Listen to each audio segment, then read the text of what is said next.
Barcelona beat Valencia. And they go and progress to the semi-finals of the Copa del Rey. Listen, let's talk about everything. Let's talk about the lineup. Let's talk about the changes. Let's talk about the goals. Let's talk about the best players, the person who scored 3 goals. And let's talk about the potential matchups that we could potentially face in the semi-finals of the Copa del Rey. Who Barca can face, who Madrid can face, who Atleti can face, and who Sociedad can face. Before we start, you guys already know what to do. Don't forget to like the video, subscribe to the channel. We're getting close. We're getting very, very close to 50k, which would be absolutely massive. So I'd appreciate if everyone can subscribe. And of course, don't forget to comment your own thoughts about the game and who you, as a Barcelona fan, watching this video, who would you rather face in the semi-final? If you had to pick one team, who would it be? Listen. Let's go straight into it. This is how, of course, Barcelona played. Szczęsny, Koundé, Eric Garcia, Kubasi, Balde, Frankie, Pedri, Lamine, Fermin, Rafinha and Ferran Torres. Of course, the biggest changes is, of course, Szczęsny being in there when, of course, Hansi Flick came out and pretty much said that Szczęsny is my #1 goalkeeper over Iñaki Peña. If you asked me, as a Madrid fan, I'm kind of happy with that because I think Iñaki Peña is the better choice. That's just my opinion. Araujo wasn't in the lineup. Eric Garcia was in the lineup. Of course, Araujo got dropped. Casado got rested, and we got to see a double pivot of Frankie and Pedri, who, to be fair, Frankie has done very well with the past 4 to 5 games whenever he was starting or whenever he did come off the bench. But of course, the biggest headline was, of course, Leo being on the bench, being dropped for Ferran Torres. And listen, Barcelona didn't waste any sort of time. They started off literally within the first 3 to 4 minutes with Balde, an exceptional pass. I mean, listen, I looked at my left back and I looked at my left back and I'm like, bro, Ferland Mendy has never ever made that pass. But listen, Balde with a great pass to Ferran Torres, who, to be fair, made a great run. And listen, every goal that I'm about to say for the first, for the second, for the third, and the fourth, and the fifth, every goal I'm gonna say, bear in mind, I'm gonna say, great off-the-ball movement. Great off-the-ball movement. Just, that's the key word of the video, off-the-ball movement. Again, great off-the-ball movement. He managed to find his run in behind the defense, and Ferran Torres was a great finish to make it 1-0. The second goal came from, once again, off-the-ball movement. Inside the box, Rafinha creates that run, passes it to Lamine Yamal. Lamine Yamal hits the post. It got saved, hits the post. Ferran Torres, great anticipation to make it 2-0. And that is already 2-0 Barcelona within the first 15 minutes, which you pretty much knew it was GG, it was over. Barcelona make it 3-0. Again, once again, off the key word, off the ball movement. Pedri managed to find an exceptional pass to Fermin, and Fermin runs in behind the defense, goes past the goalkeeper to make it 3-0. And the fourth goal, again, Ferran Torres was standing in offside position, drops deep, goes in a space which isn't crowded because Rafinha was making that run, which dragged his defenders with him. Ferran Torres outside the box, wide open, goes past one person outside the box, bottom corner to make it 4-0, and that was 4-0 to Barcelona with 30 minutes. Within the first 30 minutes, it was 4-0 to Barcelona, and it was over, fam. The fans of Valencia literally left the stadium. Imagine leaving, imagine paying, I don't know how much you're paying. What, you're paying 50 euros, 60 euros, 100 euros, I don't care how much you pay. Imagine paying that much and after 30 minutes just leaving the stadium because you're losing 4-0. Insane. Barca then had the chance to make it 5-0, 6 on the first half. It wasn't, but the game pretty much ended when they made it 5-0 in the second half, early part of the second half. Once again, Rafinha making that movement from in behind the defense, off the ball movement. As I said, every single word is off the ball movement. Lamine finally gets his goal. I think he's been waiting for that goal for so many games, and I think he's trying his best to get that goal. He got his goal. I mean, listen, let's be honest. Massive mistake from the goalkeeper to pretty much goes past his hands to make it 5-0. But in conclusion, listen, Barcelona. Inigo Martinez, I mean, listen, the talking points is, of course, Inigo Martinez coming on off the bench, his first game since his injury. Ferran Torres, listen, I'll talk about, for me, the best 3 players of the game. Every time. Listen, you guys already know, with my Real Madrid reviews, I give match ratings to every single player. I'm not going to do that to Barcelona, fam. But I'm going to give, but at the same time, I'm not biased. I'm going to give my top 3 players of the game. Honourable mentions goes to Lamine Yamal. He got his goal, was decent. And then the passes. Off the ball, another honourable mention goes to Rafinha, 2 assists. The assist to Lamine and the assist to, I would want to say, Ferran Torres. Anyway, another honourable mention to me goes to Frankie de Jong. Very composed, very good in that midfield. Didn't take too much risky passes. He kept it simple. And I think him and Pedri within the first half had a great understanding. I think they understood each other. Okay, sometimes you drop deep and you collect it. Sometimes I do it and you go up. It wasn't where both of them are trying to get the same ball. They had a great chemistry and a great partnership. And last but not least, again, honourable mention goes to Koundé for me. Good work rate on that right back position. But now, my best 3 players of the game goes to 3 players. Number 3 goes straight away to Balde.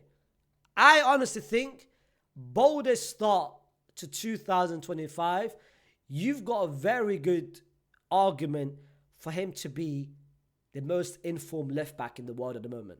Because I think he's been playing at a great level. He's been playing. I can't think of any. Maybe Theo Hernandez. You can think of Theo Hernandez. I think Theo Hernandez is the only person that comes to mind of great. So far, 2025, strictly 2025. He's the only one that comes to mind. But Balde is having a strong start to 2025.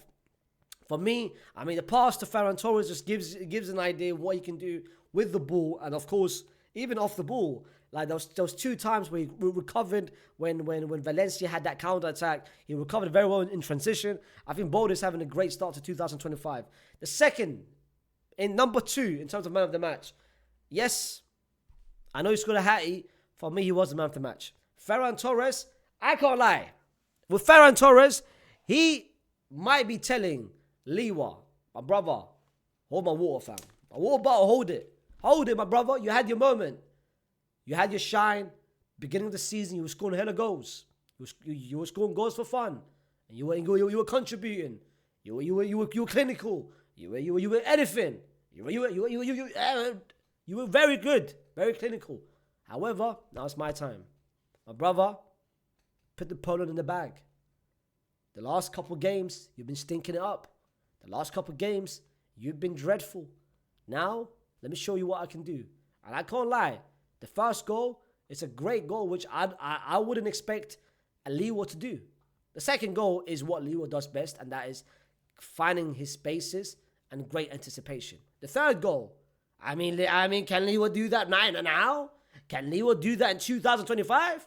So I think Ferran Torres is giving now a different dynamic up front, and is giving a question mark, a headache to Hansi Flick. He's basically saying to Hansi Flick, my brother, listen, I know you like Liwa. He gave that 6 tuples back in Bayern. My brother, trust me. And the Shark, I can't lie, he's not doing bad. He ain't doing bad. And the last but not least, my man of the match. As I said, he's got 0 goals, fam. He's got 0 goals. So who can it be? Can it be Szczesny? Koundé? Eric Garcia? Kabasi? Balde? I already mentioned Balde. Frankie? I gave him an honourable mention. Rafinha? He got an honourable mention. Fermin? He got his goal. Can it be Danny Olmo? He came off the bench.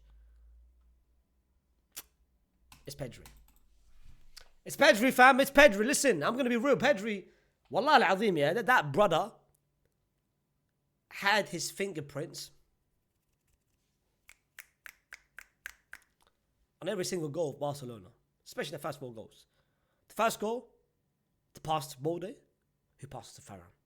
The second goal, the pass to Rafinha, who passed to Lamine, who shot, got saved, hit the post. Ferran makes it 2-0. The third pass, who was it? Pedri's pass. The fourth goal, who passed it? To Rafinha. Who passed it? Who was the one? I think it was Pedri who passed it to Ferran. If I'm not mistaken, I think it was Pedri, fam. But listen, Pedri, every attack, every chance is coming to him. Honestly speaking, he's been playing at top level this whole season. And I think this new role, I think we've spoken about it. We've spoken about how influential he is in that midfield. And listen, I think every video that I make about Barcelona and every video that I talk about the top 3 players, Pedri is amongst the top 3 players. I think every game he is so consistent. In every game, he's giving you an idea. I am one of the most important players in that Barcelona team. And you can see it. Like when Casado's not there, when Frankie's not there, when Gavi's not there, you best believe, it doesn't matter who his partner is, Pedri is always going to give you a 10 out of 10, an 8 out of 10, a 9 out of 10, minimum, whoever his partner is, fam.